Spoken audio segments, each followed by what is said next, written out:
الحمد للہ رب العالمین والعاقبۃ للمتقین والصلاة والسلام علی رسولہ الکریم اما بعد اعوذ باللہ من الشیطان الرجیم بسم اللہ الرحمن الرحیم فإن آمنوا بمثل ما آمنتم به فقد اہتدوا صدق اللہ العظیم۔ ہر قسم کی حمد و ثنا اللہ احکم الحاکمین ارحم الراحمین مالک یوم الدین کے لیے ہے، جو ساری کائنات کا اکیلا ہی پیدا کرنے والا اور اکیلا ہی اس کا نظام چلانے والا ہے۔ اللہ کی حمد و ثنا کے بعد بے شمار ان گنت لا تعداد لامحدود درود و سلام ہوں جناب محمد الرسول اللہ صلی اللہ علیہ وآلہ واصحابہ وسلم کی ذات اقدس و مقدس پر۔ محترم ناظرین، صحابہ کرام رضوان اللہ علیہم اجمعین ایسی عظیم شخصیات ہیں، ایسا عظیم گروہ ہیں جو صرف ہدایت یافتہ ہی نہیں بلکہ معیار ہدایت بھی ہیں۔ صحابہ کرام رضوان اللہ علیہم اجمعین بڑے زہد و تقوی کے پہاڑ تھے، نمازی تھے، تہجد گزار تھے، مجاہد تھے، سخی تھے، عادل تھے، شاکر تھے، ذاکر تھے، ساری خوبیاں تمام اوصاف ان کے اندر موجود تھے، لیکن ہمیں ان کے ساتھ عقیدت، پیار اور احترام ان اوصاف اور خوبیوں کی وجہ سے نہیں بلکہ اس وجہ سے ہے کہ انہوں نے دیدار مصطفیٰ کیا تھا صلی اللہ علیہ وسلم، اس وجہ سے کہ انہوں نے کائنات کے امام، مکہ کے در یتیم، رسولوں کے سردار جناب محمد الرسول اللہ صلی اللہ علیہ وسلم کا دیدار کیا، حالت ایمان میں ان کی زیارت کی اور آپ کی مجلسوں میں وہ بیٹھے، آپ کے چہرے کا دیدار کیا، آپ کی گفتگو کو سنا، ان کی آنکھوں نے آپ کے چہرہ اقدس کو دیکھا اور آپ کی نگاہ اپنے ان ساتھیوں، جانساروں، وفاداروں، حبداروں، دلداروں پر پڑی۔ ان کی عظمت، ان کی رفت اور ان کی شان، ان کا بیان ساری دنیا کے ولی اور ساری دنیا کے ولیوں کی عبادت ایک طرف ہو، وہ اس لمحے اور ایک اس لمحے اور ایک اس گھڑی کا مقابلہ نہیں کر سکتی جس لمحے، جس گھڑی، جس وقت حضرت بلال رضی اللہ تعالی عنہ کی نگاہ آقا علیہ الصلوۃ والسلام کی چہرہ اقدس پر پڑی تھی۔ یعنی وہ لمحہ، وہ گھڑی، وہ وقت جو نگاہ حضرت بلال رضی اللہ تعالی عنہ کی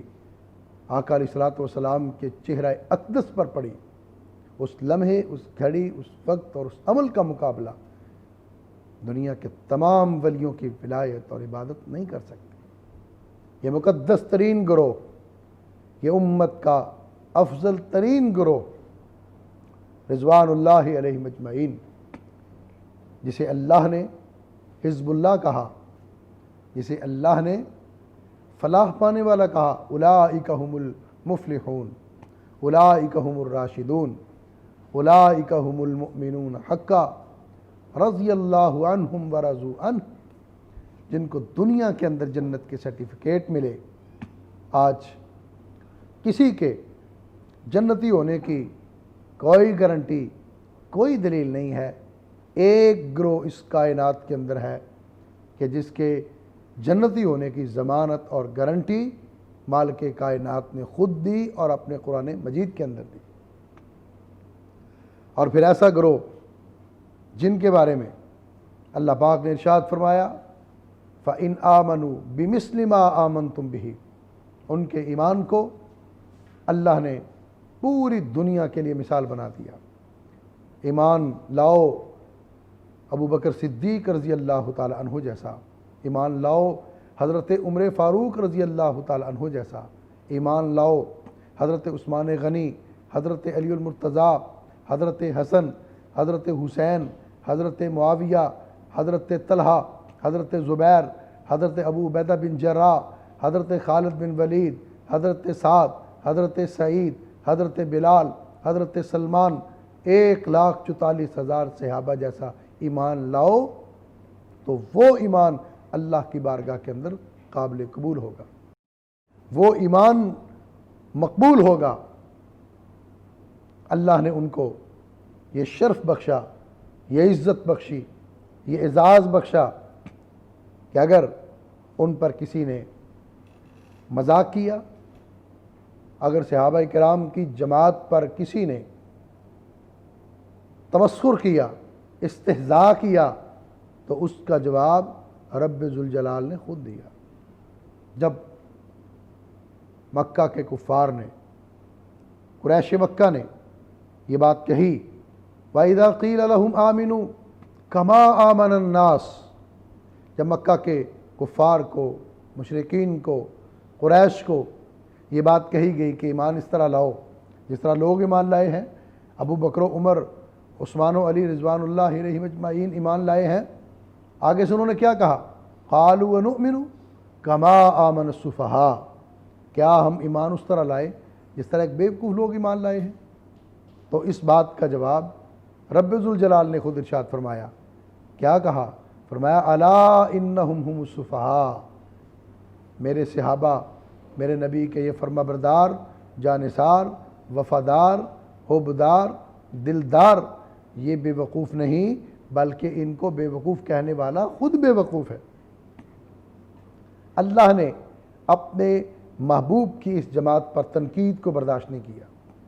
اللہ نے کسی کو بھی اپنے محبوب کی اس جماعت پر، اپنے نبی کے اس گروہ پر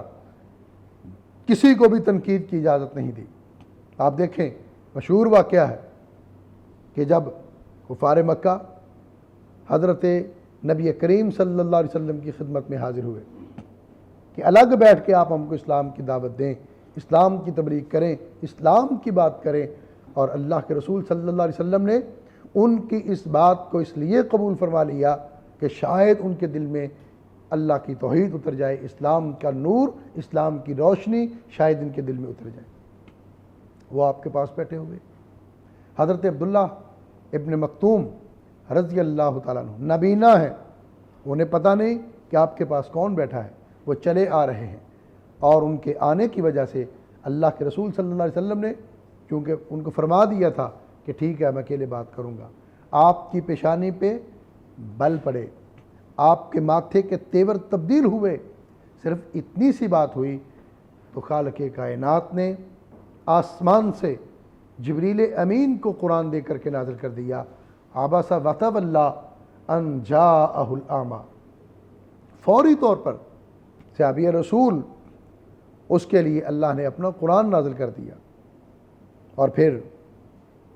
یعنی وہ ذات، وہ صحابہ کی ذات، وہ صحابہ کی شخصیت، وہ صحابہ کرام کا گروہ ایسا گروہ ہے جس پر کسی کو تنقید کا حق نہیں، اللہ نے تنقید کا حق ہی نہیں دیا، ان کے بارے میں برا کہنا تو دور کی بات ہے، برا سوچنے کی اجازت نہیں دی۔ آج اگر صحابہ کرام کو ایک طرف کر دیا جائے تو پھر اللہ کا قرآن، اللہ کے پیارے پیغمبر صلی اللہ علیہ وسلم کا فرمان، آپ کی حدیث مبارکہ، یہ سارا کچھ مشکوک ہو جائے گا، پورا دین مشکوک ہو جائے گا۔ یہی وجہ ہے کہ صحابہ کرام رضوان اللہ علیہم اجمعین معصوم تو نہیں لیکن مغفور ہیں۔ صحابہ کرام سے اگر کوئی خطا ہوئی بتقاضۂ بشریت، اگر کوئی ایسا معاملہ پیش آیا تو اللہ نے ان کو معاف کر دیا، ان کی گرفت نہیں ہوئی۔ آپ دیکھیں کہ جبریل امین نے آپ کو آقا علیہ الصلوۃ والسلام کو آ کر کے یہ خبر دی۔ حضرت حاتب رضی اللہ تعالیٰ عنہ بدری صحابی ہیں، قریش کو انہوں نے خط لکھا، کچھ معلومات مدینہ پاک کے بارے میں، آپ کی فوج کے بارے میں انہوں نے قریشیوں کو لکھ دی۔ اللہ کے رسول صلی اللہ علیہ وسلم نے، جبریل نے آ کر اطلاع دی، آقا علیہ الصلوۃ والسلام نے حضرت علی کو، حضرت سلمان کو، حضرت زبیر رضوان اللہ علیہ مجمعین کو روانہ کیا کہ فلاں مقام پہ تمہیں عورت ملے گی، اس عورت کے پاس خط ہے، وہ لے کر آؤ۔ حضرت علی رضی اللہ تعالیٰ عنہ اپنے ساتھیوں کے ساتھ وہاں پر گئے، وہ خط برآمد ہوا اور اس خط کے اندر آپ کی فوج، آپ کے مدینہ کے بارے میں خبریں تھیں۔ جب وہ خط لائے تو صحابہ کرام رضوان اللہ علیہ مجمعین نے کہا کہ حاتب نے رضی اللہ تعالیٰ عنہ استغفر اللہ معاذ اللہ غداری کی ہے، خبریں راز قریش تک پہنچانے کی کوشش کی ہے، ان کو سزا ملنی چاہیے۔ اللہ کے رسول صلی اللہ علیہ وسلم نے فرمایا میرے صحابہ تمہیں نہیں پتہ، اللہ نے ان کا مواخذہ نہ کرنے کا اعلان کیا ہے، اور جو صحابہ کرام بدر میں شریک تھے ان کے بارے میں مال کے کائنات کا فیصلہ ہے، اللہ کا یہ حکم ہے اعملوا ما شئتم فقد غفرت لکم، کہ بدر میں شرکت کرنے والے جو مرضی کریں اللہ نے سب کے گناہوں کو معاف کر دیا ہے، جو مرضی کریں سوائے شرک کے ان کا کوئی مواخذہ نہیں، ان کی کوئی پکڑ نہیں، ان کے لیے کوئی سزا نہیں، اللہ نے ان کا اور نبی کریم صلی اللہ علیہ وسلم نے ان کا مواخذہ نہیں کیا، تو دنیا کا کوئی شخص کون ہوتا ہے صحابہ کرام رضوان اللہ علیہ مجمعین کے بارے میں بات کرنے والا، مواخذہ کرنے والا، سوال اٹھانے والا؟ ایک عورت مدینہ پاک کے اندر گناہ کرتی ہے، پھر آقا علیہ الصلوۃ والسلام کی خدمت میں حاضر ہوتی ہے، اس کو سنگسار کرنے کا حکم دیا۔ مختصر واقعہ بیان کرتا ہوں، جب اس کو سنگسار کیا جا رہا تھا تو حضرت خالد بن ولید رضی اللہ تعالیٰ عنہ نے پتھر مارا، اس عورت کے سر پہ لگا، خون کے چھینٹے حضرت خالد بن ولید رضی اللہ تعالیٰ عنہ کے کپڑوں پہ پڑے، تو انہوں نے کہا بدبخت عورت، تیرا ناپاک خون میرے کپڑوں پہ پڑا، اس کے چھینٹے۔ اللہ کے رسول صلی اللہ علیہ وسلم نے یہ بات سنی، حضرت خالد بن ولید رضی اللہ تعالیٰ عنہ کی زبان سے فوری طور پر ارشاد فرمایا خالد اس عورت کو برا نہ کہو، اس نے وہ توبہ کی ہے، اگر اس کی توبہ کو مدینے کے سارے گناہ گاروں پر تقسیم کر دیا جائے تو اللہ اس توبہ کی وجہ سے مدینے کے سارے گناہ گاروں کے گناہوں کو معاف کر دے۔ حالانکہ اس کو سنگسار کیا جا رہا ہے، لیکن اس نے غلطی کی، اور اس کے باوجود اللہ کے رسول صلی اللہ علیہ وسلم نے اس کے بارے میں حضرت خالد بن ولید رضی اللہ تعالیٰ عنہ کو کچھ بھی کہنے سے منع کر دیا، اس پر تنقید کرنے سے، اس کو برا بھلا کہنے سے۔ اور یہی وجہ ہے کہ اللہ کے رسول صلی اللہ علیہ وسلم نے ارشاد فرمایا، صحیح جامع کی روایت ہے، فرمایا کہ میرے صحابہ کا تذکرہ ہو تو اپنی زبان کو بند کر لیا کرو، جہاں پر ستاروں کی بات آئے اپنی گفتگو کو ختم کر لیا کرو، تقدیر کا مسئلہ آ جائے تو اللہ کے رسول صلی اللہ علیہ وسلم نے ارشاد فرمایا کہ اس وقت خاموشی اختیار کرو۔ 3 باتیں آپ نے ارشاد فرمائی، کسی کو کوئی اختیار نہیں ہے، کوئی حق نہیں ہے صحابہ کرام رضوان اللہ علیہ مجمعین کے بارے میں تنقید کا، بات کا، مواخذے کا، سوال کا۔ اللہ نے ان کے گناہوں کو معاف کر دیا،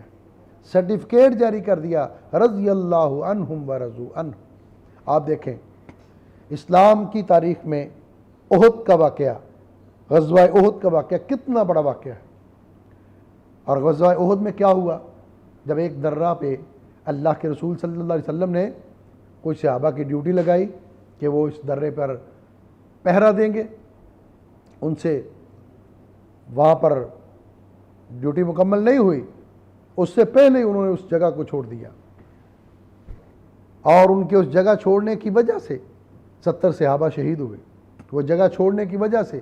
نبی کریم صلی اللہ علیہ وسلم کے چچا حضرت حمزہ شہید ہوئے، وہ جگہ چھوڑنے کی وجہ سے آقا علیہ الصلوۃ والسلام کے دندان مبارک شہید ہوئے، آپ کے رخسار مبارک کے اندر وہ ذرہ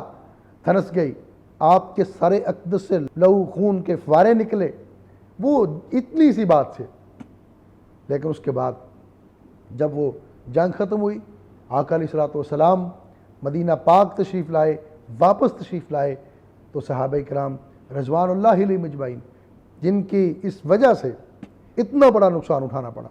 بڑے نادم پھر رہے ہیں، پریشان پھر رہے ہیں، شرمندہ پھر رہے ہیں، اللہ کا قرآن اترا، اللہ نے اعلان کر دیا کہ اللہ نے ان کے گناہوں کو معاف کر دیا ہے، اللہ نے ان کی غلطی کو معاف کر دیا۔ اور پھر صرف اتنا ہی نہیں فرمایا، بلکہ اس کے بعد رب ذوالجلال نے اپنے محبوب، اپنے نبی صلی اللہ علیہ وسلم کو یہ بھی حکم فرمایا کہ اب ان کی اس مسٹیک کی وجہ سے ایسا نہ ہو کہ آپ ان کو پیچھے چھوڑ دیں،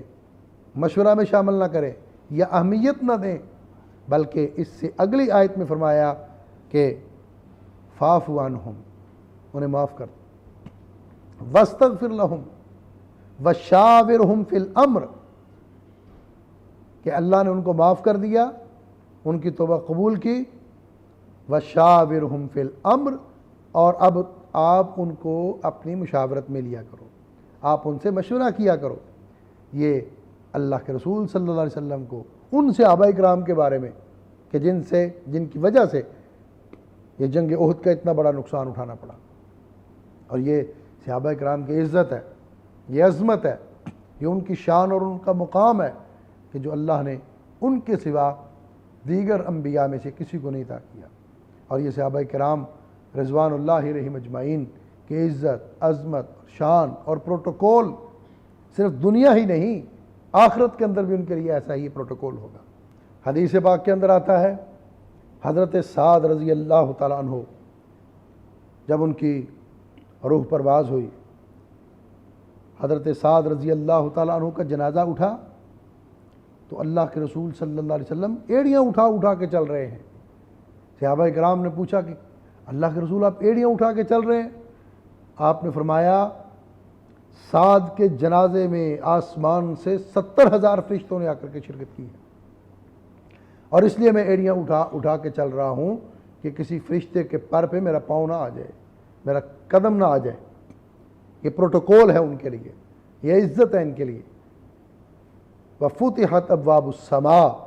جب ان کی روح آسمان پر گئی تو اللہ نے ان کے لیے آسمان کے دروازے کھول دیے، ان کی روح کے لیے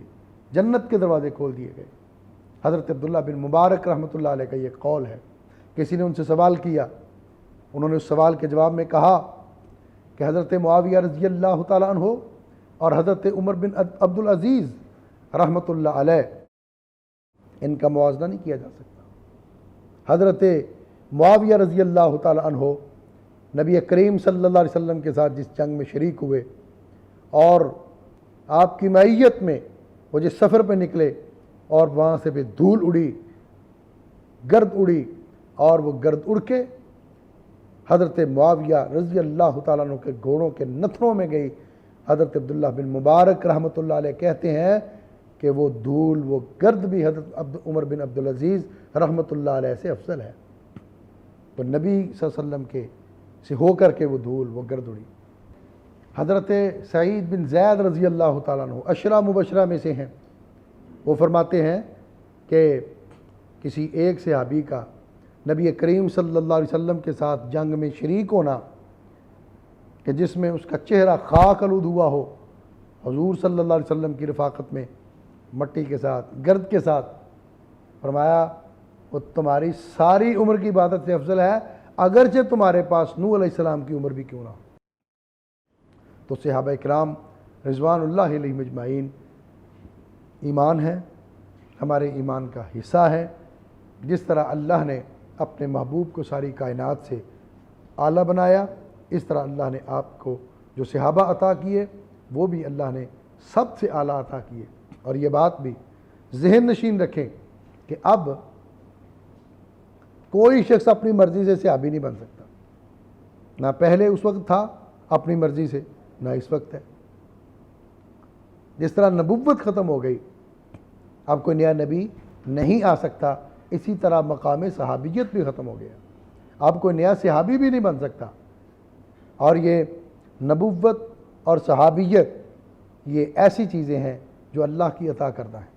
اللہ کی مرضی، اللہ کی منشا کے علاوہ کوئی شخص خود اپنی مرضی سے اس مقام اور اس رتبے اور اس منصب کو نہیں پا سکتا۔ کوئی شخص جتنی مرضی عبادت کر لے لیکن وہ مقام صحابیت پر نہیں پہنچ سکتا۔ اس کی وجہ یہ ہے کہ یہ اللہ کا منتخب گروہ ہے، اللہ کا چنا ہوا گروہ ہے، یہ وہ گروہ ہے، یہ وہ جماعت ہے جس کو اللہ نے